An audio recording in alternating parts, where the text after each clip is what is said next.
Mema Obiakwaba Eba GC News, hot news all time, latest and hot news. Aremeyaw Bremo. Aye Owusu movement for change. Aye Kojo Kyeremanteng party wode enzimbi atuga na aye isi one limited voter registration one day abewie. Abrante ya react ama wadan simbi edi. Na answer na ensimli na beba no message say when subscribe to the channel na message say over subscribe. Ode obeya say over click aye the subscribe button no. Na wabele notification no. Yen sa new video be upload no so sa can be. Afi we na wa like video no give us a thumbs up na fi wa share ma ofufro so na wonya bi na wo hwe. Afi yenko eye ensini. Aye Solomon Owusu aye abranti o movement for change Kojo Kyeremanteng party. Na no no dey ensimbi atobiafo aye EC de mensa any limited registration one day abawi na nyema nsimbi bre sisi ye. Na Solomon Owusu susu say the apostle one try EC no obewia abanimu na o chese de mensa de ohun bia na oye no mo o se aden bone be na waya ofa bibia na aye so defo ediwoti ye hwe Kojo Afarajan former EC chairman ono okobe bia police for an answer to the phobia edimechi. Now, Papi Eddie and Sammy to that for a year. A byway home, Yama Koso in a day. Yes, Emreno and Tentamara Yinti, a year so also need someone to die for a year, limited registration about a year, some body to die for no crew when it's challenges being a buyer except is in an creating artificial challenges. Okay. Because before the electoral commission, so many in charge of the telcos. And so network and network in telcos knows the catch. Of course, because of ABCD and the challenges. What is telcos we catch say network in Yajuma? Is it a gromano? You need a yanza for the one be musinga hanging out. Let me say, election on set time was so be free. On paper, we try all the strategies, but on election day, you fail. As a football team at the Biabeko training grounds, perfection. That striker should go on the game day, no match day, no. Who rush stadium? What attention on? What striker crowd? If you see a catcher, say yeah, dash a fire. You see. And yes, I got no incumbent government, and the Belusi election recruitment. Yeah, and that will never happen because Obieno are going to election or incumbent. Party in government or call without any strategy. We call it strategy. But to say they now the sovereignty of this country resides in the people. Senko Foricas and Renaswa. We are there. Akufo-Addo we are fully aware say Renaswa. Now people you who for Boakye Akufo-Addo. And Aremeyaw was Senko for say your friends say Anna Ubeje Unjim now we want a budget to me through. Ya Bob Bayer the Alaris is war international center me Baba Ya Bob Bayer. Maybe now me yet the men's across of the but me could have a pin sheet. That's right. But picking the results from all the polling stations. 276 for that matter. Me who say winnie. Why do I need it? Upon the baby when you be a you also see an exercise last year any movement and fire into electoral commission. It's as an electoral commission and Ankasano ne Dibia would you know whether or not she will be in employment depends on it on this election. Oh no. So because why EC chairperson no ejina se NPP be lose one now be with it. And the one say na be no. The IGP whether or not be continue ejina say election way so. The chief of defense staff ejina say election way so. Eniti yani yanko election mo be dey need to sanko for way so. O ko no wakwakoye but Juma also a polling station, one man you didn't go for a so credible, committed a lawyer and a Beko polling station. Don't go for your persecute with them, which we know. Kwasalam down if you about one Pakisika, so I'm the Akoto agents. You had the one more a courier so commitment without inducement. That was the original test called motto. Sort as here. Esan say, what the one more a pair diania on the moon sika, no more influence one. Electoral Commission or Juma Bako Penos would do a registration. So be registered go for 18 and above. Or sound mind. So I go say sound mind if you go me on with the television be sound mind and that's where the sound mind. To say if you don't them grand all them dream. Now on my register mo we no. You are making sure say you am fe bin count. Electoral Commission press statement be on my bia no kan almost technical network it be offline. Sa offline no mbe so mudi wia election because offline no e bet me am be kwa mana register twice thrice sort ya say and then I say network in yaduma sampani am pass network in yaduma yan dwana network in ma yeah sort ma say and so na register offline. Simple arithmetic 1 + 1 + 1 + 1 for 16 regions. And exen we would drag an amount totally. Ye koko ya first day second day that abroso ba 46,000 and 48,000 now be 46,000. The next one now Eswati. What sort of nonsense is this? No, my better apology. And it ba be say a better apology on the 9th of medical election by the 9th of December. Yeah. And not gun of what you say na. It's not going to happen. It's not going to happen. And it me catch one say mu abusia mu frɛ abusia mu frifi emma Akufo-Addo na pamfo na da so they can provide you with that security.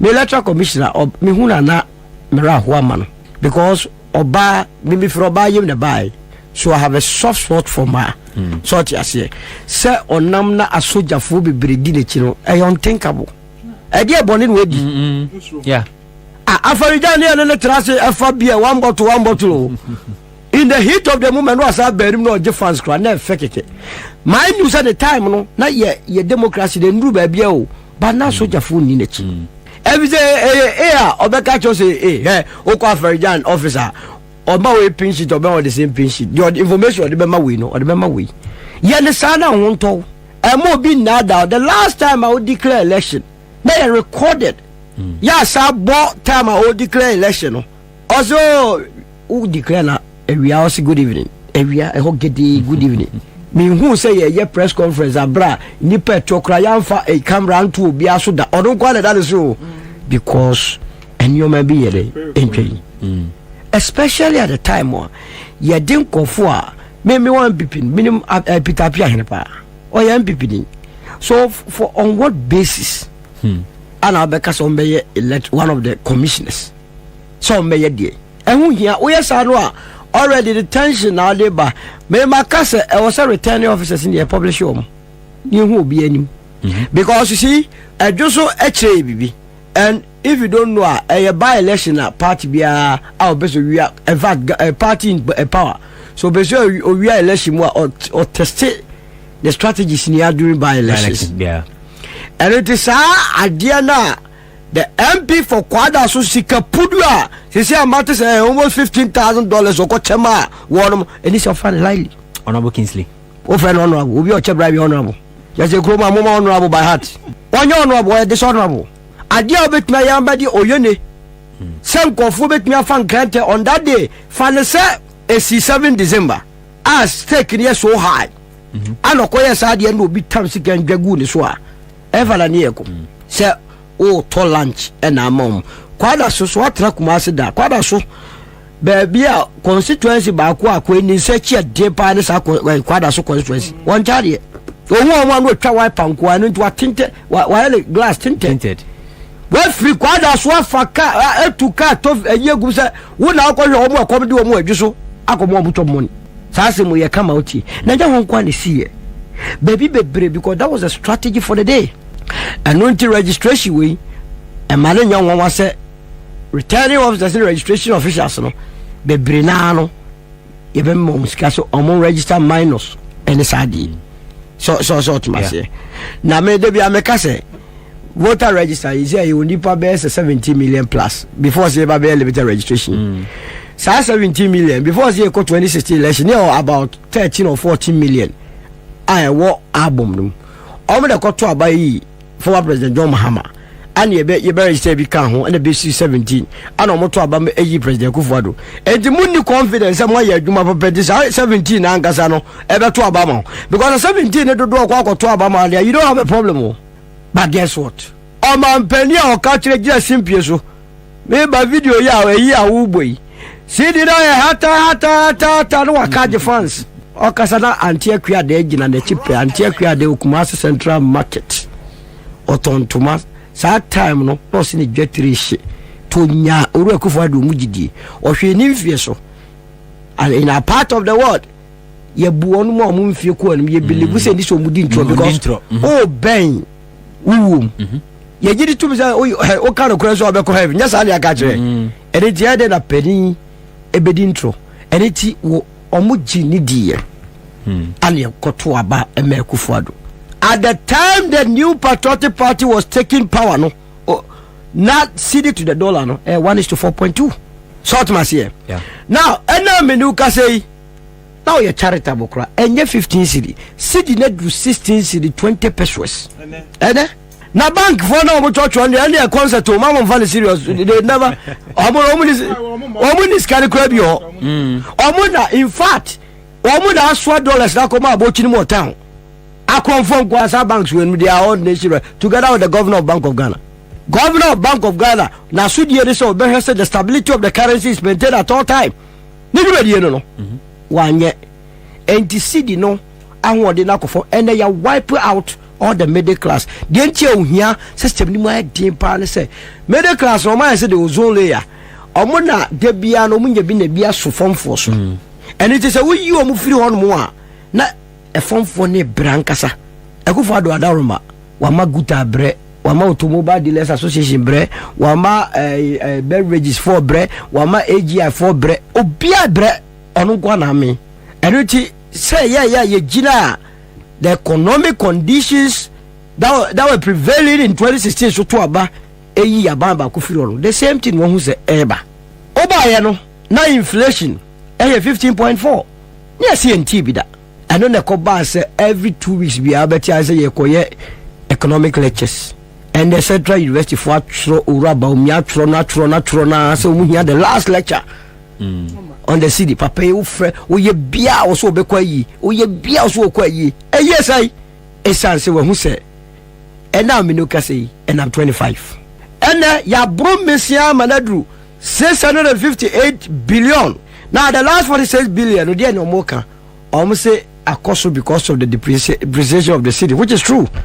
Now why na was a cedi no na ho de begina so na de someone ye dangerous no so kwame and I mean ka say ye ntua external credit so ye ntua ye ka and ntia menya prophet of doom but emre mu adin we anim. I'm telling you. And I like the one he said was said there has to be a plan. Look, we need planner man on my no be e won nya if you say nya de ka na ye de no ye best start see ye tua na ye tua e fa de kwa kofa dollar na free de akotua yentua kwa bu de do 16 year ye be sha sisi tua it's one plan here o tia say I was look next about na de bia am de say me candidate or the plan atudwa.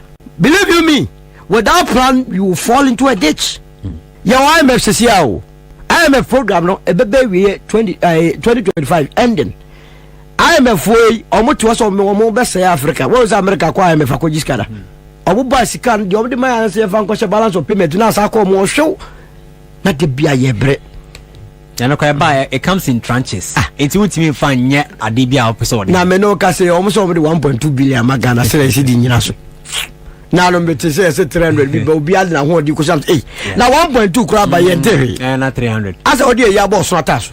There is no production going on Ghana for human legu and obi e business akokole bu ko businessman na ewu esa so e ka na mene won enye omu photo enye se bia omu ya sansafo na mum okokra nyoma okra nyoma de aba na cedi to the dollar 12 cedi oba ya obeton nyoma ni we cedi to the dollar 16 cedi. Why does the person get the 4 pesos a difference?